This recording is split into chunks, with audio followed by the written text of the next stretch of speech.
Every evening as Jesus left the temple, he went down the steps, turned left, went round the vast stone walls of the temple platform, made his way down the rather arid and mucky Kidron Valley, and then up the steep and beautiful Mount of Olives on the other side, full of olive groves.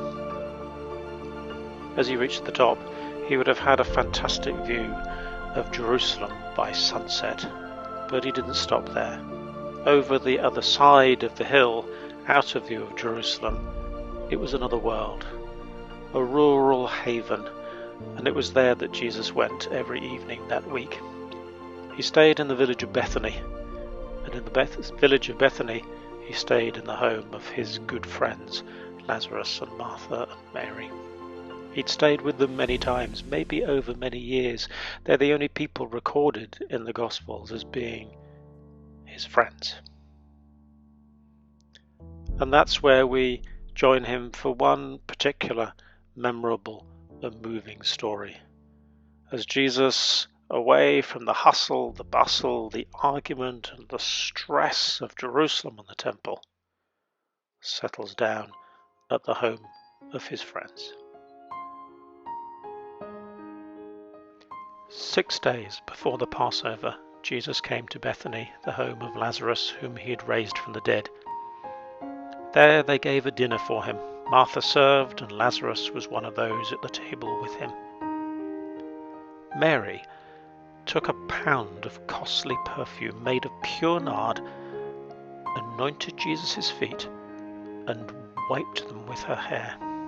The house was filled with the fragrance of the perfume. But Judas Iscariot, one of his disciples, the one who was about to hand him over, said, "Why was this perfume not sold for 300 denarii and the money given to the poor?" Jesus said, "Leave her alone. She has performed a good service for me. She bought it so that she might keep it for the day of my burial. You always have the poor with you, but you do not always have me. By pouring this ointment on my body, she has prepared me for burial. Indeed, I tell you, wherever the good news is proclaimed in the whole world, what she has done will be told in remembrance of her." Friends are important. Friendship is important. If friendship was important to Jesus, and clearly it was, then we can be absolutely sure that it's important to us too. We need friends. We need people who know us properly. We need people who understand us. We need people who love us even when we get things wrong. We need people who share our view of the world, who share our interests, who share our passions, and who will join with us in what we're trying to achieve. And for Jesus, that friendship came more intensely than anywhere else in this remarkable woman, Mary. Not Mary Magdalene, not Mary his mother, but Mary the sister of Martha.